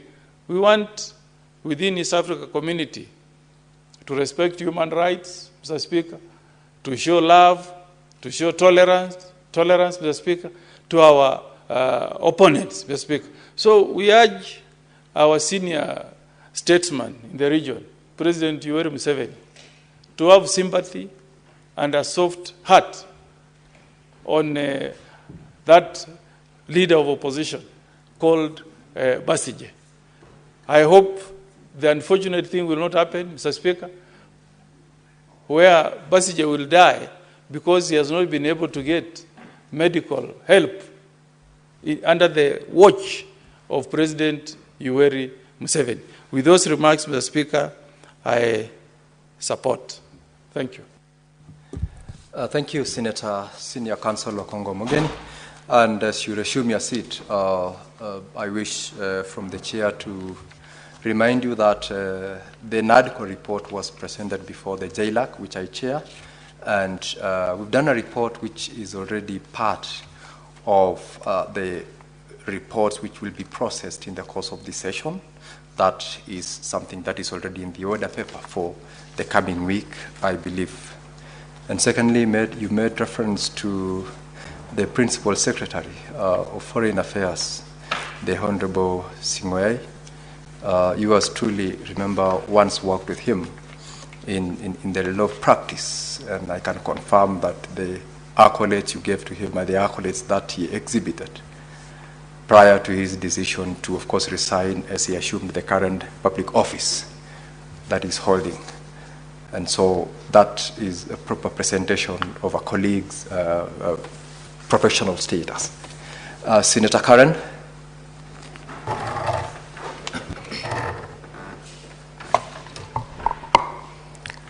Thank you, Mr. Speaker. The candidature of Right Honorable Raila Odinga presented the country with an opportunity to be at the helm of the leadership of AU. And the benefits of this opportunity, Mr. Speaker, are obvious, and they would have accrued to us as a country, regardless of whether you supported him or not, Mr. Speaker. I am convinced that Kenya presented the best candidate. His public profile, what he stands for in African integration and Pan-Africanism speaks for itself, Mr. Speaker, and to me, it is a missed opportunity for Africa. I want to congratulate Right Honorable Raila Odinga and indeed His Excellency William Samoei Ruto for a spirited campaign done across the country. No efforts were spared, no resources was spared. They met everybody regardless of the stand or in the face of regional politics. They were not intimidated by the narrative. They met everyone that needed to be met. And for that show of togetherness, putting their political differences aside and going for this as a country, I must congratulate them, Mr. Speaker. Winning the first two rounds in the election, Mr. Speaker, is not a small achievement. Garnering 22 votes in the second round is not a small achievement in the face of regional politics that were at play, like I said. And for that, I want to congratulate Raila Odinga again. After the defeat, I happened to be one of the Kenyans who accompanied Raila Odinga to offer moral support. And after the defeat, Raila Odinga and the president gathered Kenyans who were there in a dinner, for a Thanksgiving dinner, And again, in a show of national solidarity, they thanked us. And that spirit of national solidarity is a big win for us as a country. And I want to urge the country that we should build on it in every aspect of our country so that we work together as one. That way it is easier even to disseminate development in every region, in every part of this country, when we are working together. And having said that, finally, I want to take this opportunity to congratulate the AUC Chair, Mahmoud Ali Yusuf, for his win. Thank you, Mr. Speaker. Thank you, Senator Karen Nyamu. I'm seeing a request from Senator Nderitu Kinywa, who is presently not in the House, and therefore, honorable members, in the absence of any other member keen on contributing to this motion, I'll ask the Senate Majority Leader, who is the mover of the motion, to proceed to reply. Senator Aaron, proceed to reply. Speaker, I want to take this opportunity to appreciate all the senators that have taken time to speak on this very important motion. Initially, when I conceptualized this idea, my desire was that we will take time to reflect as a country and positively evaluate what has been a fairly decent run by former Prime Minister Raila Odinga and a very good representation of the country at a global stage. However, Mr. Speaker, to my utter dismay, I have seen a few people try to reduce it to be a contest about what President Ruto got wrong, as if he was on trial, or as if he was the one that was running a campaign. You know, Mr. Speaker, being a politician, I have come to live with the reality that people will always see fault even when there's nothing to fault. And there are people who just for clickbait and likes on TikTok and Facebook, Mr. Speaker, will say anything, even on topics that they are least prepared about. I listen to many people ignorantly speak about the conflict in DRC and matters on the global stage with very little, limited, scant information, Mr. Speaker, about either the position of Kenya on such matters and how it may have affected voting. I said when I was moving this motion today in the morning, Mr. Speaker, that it will be completely ignorant of anyone to try and first draw a deduction of this run by Prime Minister Raila based on speculations about who may have voted for us or not, for the very simple reason that this was a voting by secret ballot. So by the time you're coming here to tell us, oh, you know, because of DRC, I don't know, because of Sarawi and this other one, we did not get vote from this. Where did you know that those countries voted for us or they didn't vote for us, Mr. Speaker? There are 22 countries that stood firm with Kenya and our candidate for all the 6 rounds, Mr. Speaker. There has been no scientific way of establishing which are those countries, Mr. Speaker. Therefore, you know, you get mesmerized sometimes at the ignorance and the seriousness with which people posit those arguments before the House, Mr. Speaker, thinking that perhaps there's some revelation that they got overnight on who may have cast their vote in support of us or otherwise. Even if it was a trial on our stand on diplomatic issues, Mr. Speaker, I explained here in the morning. The first person to raise that argument was Senator Onyonka. And you know, the record bears me witness. Every time I challenged him, whether it was on the issue of DRC or the issue of Palestine and Gaza, the war in Gaza, Mr. Speaker, he said, let's keep that matter aside. Because I was able to demonstrate to them that the positions they have been arguing in televisions and here in Parliament are nothing but display of pure ignorance. Mr. Speaker, our stand is known on all these things. So I don't know why people want to reduce it to be an evaluation of the performance of the president in the international stage. I don't think there has ever been a president who has profiled Kenya in the international stage the way President William Ruto has been able to do it. Travel with him to international meetings and you will appreciate what a good job he has been able to do. There is a lot of interest in this country. That's why I asked the other day, and somebody mentioned to me, told me, Senator, we don't understand your country anymore. Because reading online, reading newspapers, Mr. Speaker, listening to some of the senators, like the ones that were speaking here, Senator Sifuna and the like, you would think that there is absolutely nothing going on in this country. Yet, investors, people that keep a keen, objective eye on the progress that is being made in Kenya, are advising people, Mr. Speaker, that if there is a country to keep an eye on the African continent, it is Kenya, Mr. Speaker. Not one, not twice, not three times, Mr. Speaker. Have I seen articles by people who objectively analyze the performance of countries and the things that are being done, both locally and the positioning that has been done of this country in the international stage, Mr. Speaker, that they appreciate that there is progress being made. 2 years ago, Mr. Speaker, we were at a debt distress level. We were basically on the verge, staring at an total economic collapse, Mr. Speaker. The president has been able to move the country from that particular state up to a point now, Mr. Speaker, where we are stable, where we are going to the market, where even global ranking institutions are beginning to paint a positive outlook, Mr. Speaker, of our economy. And you just find people here say, oh, hey, this and that is not right. Mr. Speaker, in fact, it was a mistake. Even on the part, I want to fold the office of a speaker, Mr. Speaker, because in our standing orders, you cannot discuss the conduct of a friendly head of state without a substantive motion. It's in our standing orders, Mr. Speaker. Yet I have seen people discuss friendly nations and the local matters in that particular country, Mr. Speaker, with wanton recklessness. That should not be the case. Senator Cherargei tried, Mr. Speaker, to bring it to the attention of the Speaker when that matter first showed up this afternoon, when we had the visiting delegation from Uganda, Mr. Speaker. Unfortunately, maybe the way in which he sought the attention of the Speaker was not impressive enough, and the Speaker reserves the right of whether to allow one to make their point or not, but it is not proper.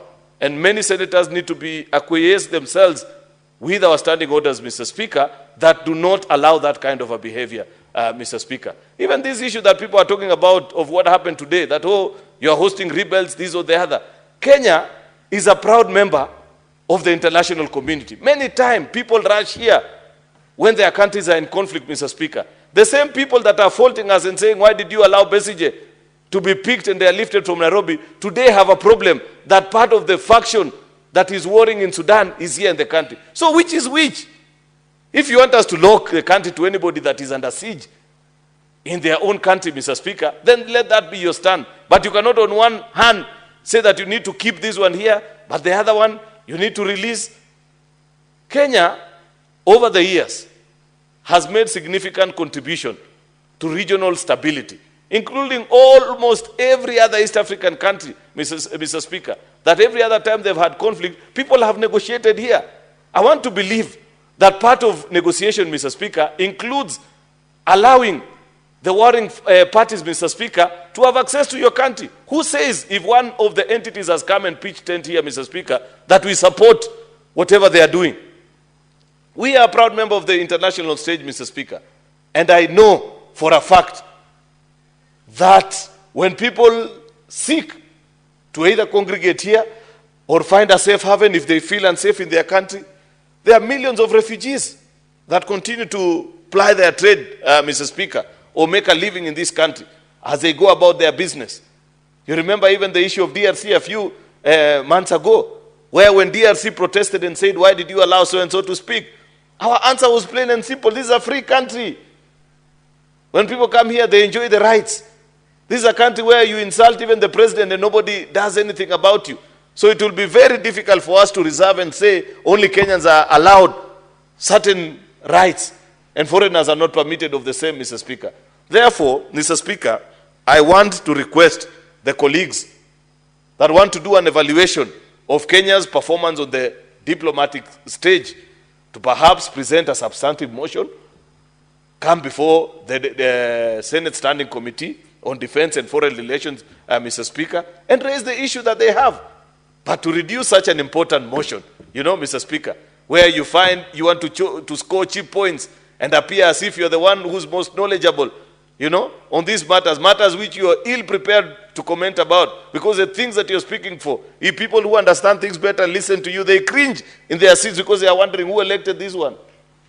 Mr. Speaker, I want to plead with colleagues that there are matters, I said this in the morning when I was moving this motion, that there are things that should divide us.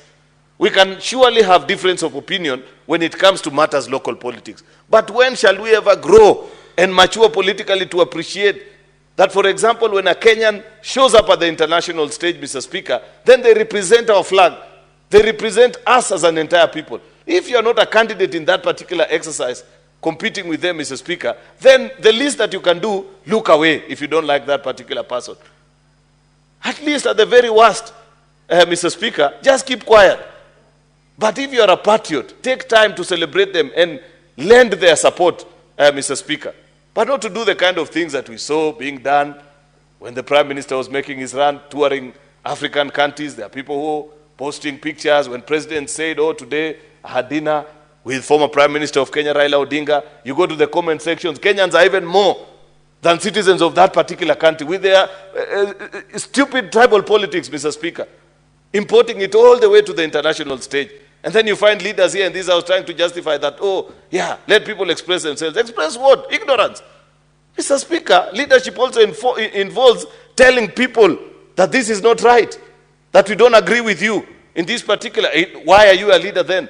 I thought a leader, part of your duty, is also to show the way in certain matters that you're well prepared for. Mr. Speaker, I want to appreciate those that understood the spirit of this motion and took their time to critically evaluate and celebrate that a Kenyan, a prominent one, an eminent one at that, Mr. Speaker, gave a good account of himself on the international stage, and now people know better about Kenya and our credentials. I did mention, Mr. Speaker, that it is okay for people to have their opinion.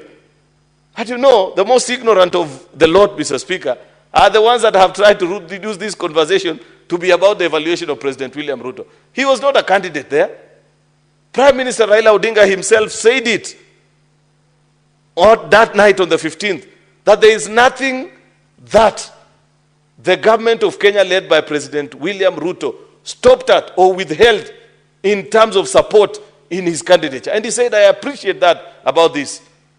So who else can come here and tell us, oh, you know, this was not done right, this should have been this way or the other? If the candidate himself appreciates that the country did everything that was humanly possible, and we only ended up losing because elections are what they are. Sometimes people choose not to see or appreciate issues the way you perceive them.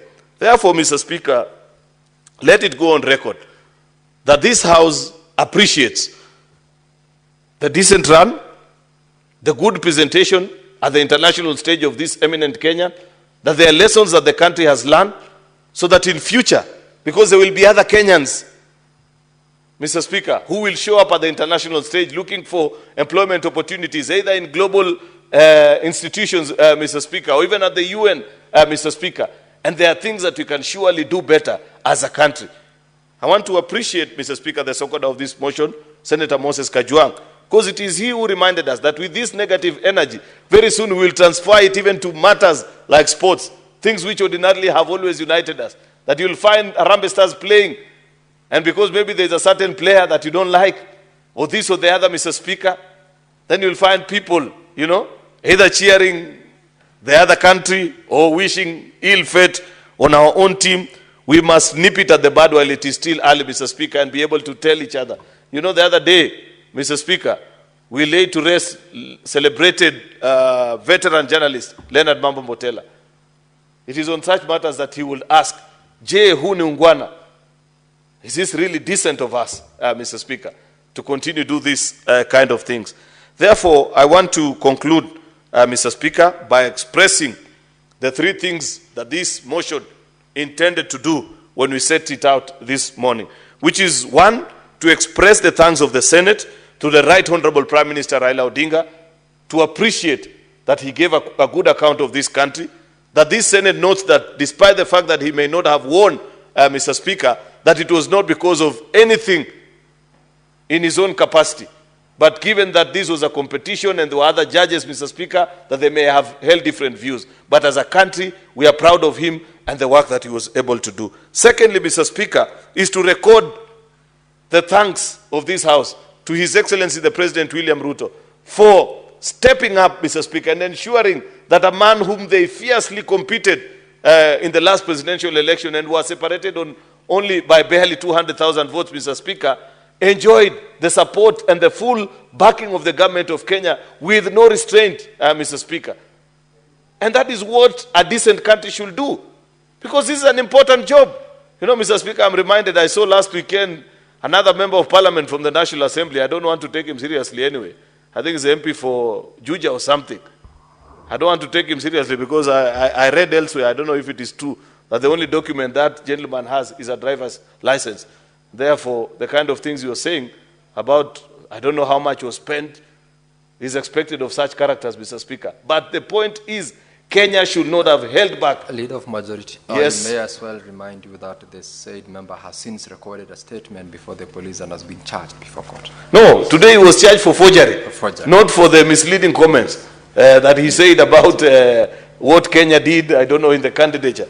Apart from having a driver's license, probably, which is also maybe forged, Mr. Speaker, probably even the other documents, that is what the court will be told later on, that we record appreciation to the President for the kind of support that was accorded to Prime Minister Raila by the Republic of Kenya. Third and final, Mr. Speaker, is that the Senate of the Republic of Kenya record a congratulation to His Excellency Mahmoud Ali Yusuf on his election as the chairperson of the Commission, AUC Commission, on Saturday, 15th February 2025. We are true Democrats, Mr. Speaker, and even though we competed and it was intense and difficult, the winners eventually have their say. And therefore, because we are part of this African continent, Mr. Speaker, we will have to work with him. I pointed out earlier that, for example, the President is leading the reform exercise on the AU, Mr. Speaker. And part of the things that he'll have to achieve will include working with this gentleman. Much as we felt very bad that he grabbed the trophy that we so desperately needed, Mr. Speaker, we still congratulate and wish him well, because his success is the success of Africa.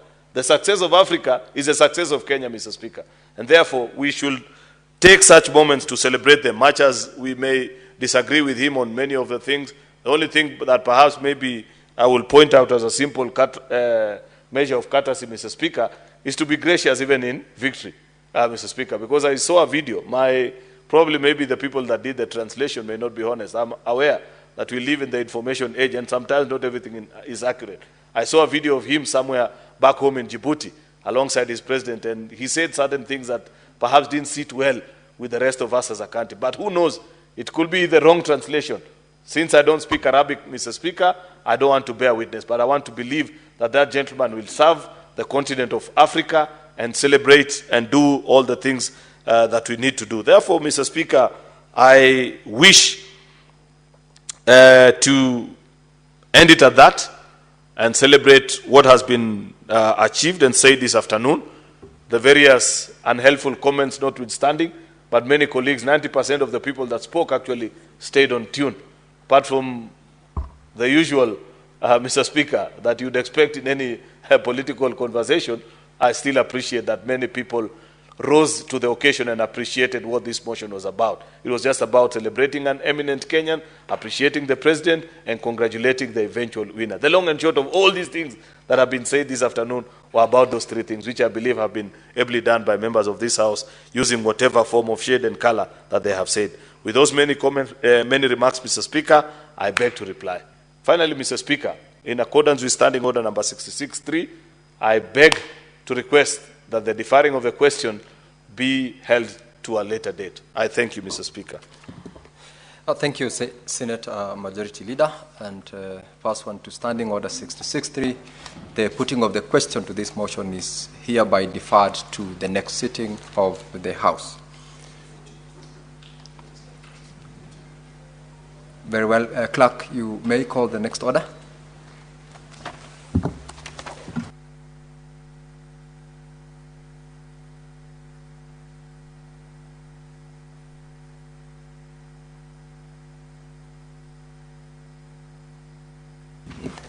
Now, honorable members, for the convenience of the House, order number 14, order number 15, order number 16, order number 17, order number 18, order number 19, order number 20, order number 21, and 22 are hereby deferred to the next sitting of the House. And with that, honorable members, we may rise.